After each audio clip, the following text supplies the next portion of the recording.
你好，歡迎返嚟，我係619，為你聲音導航。上集我哋感受到現場目擊嘅震撼，今集我哋要理性拆解，圍繞鳳凰城之光存在住兩個截然不同嘅世界，一個係官方有文件支持嘅解釋，另一個係幾千名市民揮之不去嘅親身記憶。真相喺邊一邊？官方解釋認為，當晚嘅兩次目擊係兩個獨立嘅軍事活動造成。對於晚上8點30分左右第一波嘅 V 型飛行物體，官方解釋係5架 A-10攻擊機以 V 型編隊飛行，屬於雪鳥行動訓練計劃。解釋嘅關鍵證人係一名業餘天文學家米奇斯坦利。據佢所講，佢當時用大口徑望遠鏡觀察，明確睇到嘅係一組飛機，每盞燈都位於飛機嘅翼尖。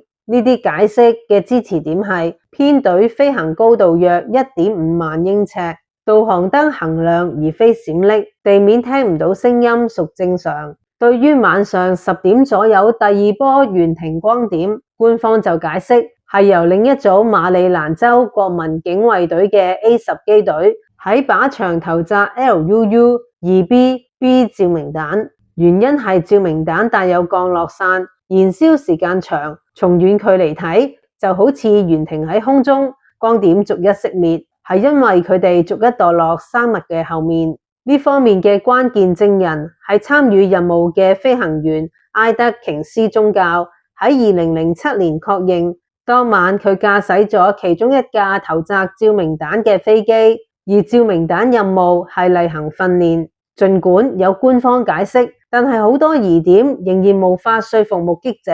目擊者對官方嘅解釋作出5點質疑。2.1 物體嘅巨大實體感。無數目擊者描述光點係嵌喺一個實體嘅結構上面，呢個結構能夠遮擋星空，而照明彈係分散嘅光點，之間應該係夜空。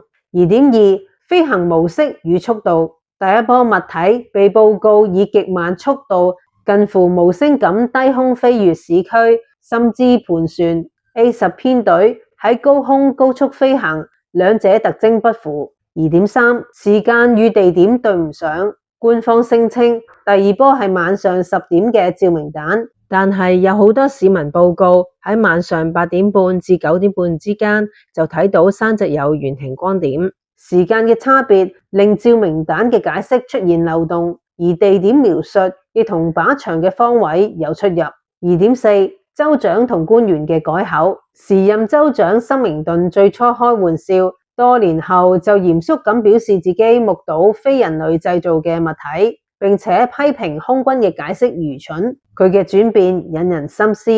2.5 雷達證據去咗邊？民間要求提供當晚雷達記錄，但係相關機構聲稱未能及時保存，數據已經被覆蓋。呢種關鍵證據嘅缺失加劇咗猜疑。多年之後，喺2007年以及2008年，鳳凰城上空再次出現疑似光點，後嚟分別被證實為戰機投擲嘅照明彈同市民放嘅綁燈氦氣球。咁樣說明類似現象確實可能產生誤會。綜合官方同目擊者兩方面嘅證據，官方嘅解釋有軍人嘅證詞同科學嘅原理支持，技術上完全可行。但係幾千份詳細嘅目擊報告描述出一個與照明彈或者飛行編隊特徵完全不同嘅物體，同樣難以被輕易駁倒。無論真相如何，鳳凰城之光已經被認為係現代歷史中目擊人數最多、文件記錄最詳盡嘅不明空中現象事件之一。619嘅睇法係面對未知，保持好奇，同時對所有標準答案保持一份健康嘅懷疑。咁你又點睇呢？你相信天文學家嘅望遠鏡定係幾千對眼睛？如果你中意我為你聲音導航，歡迎你留言、讚好、訂閱、分享。我係619，多謝你。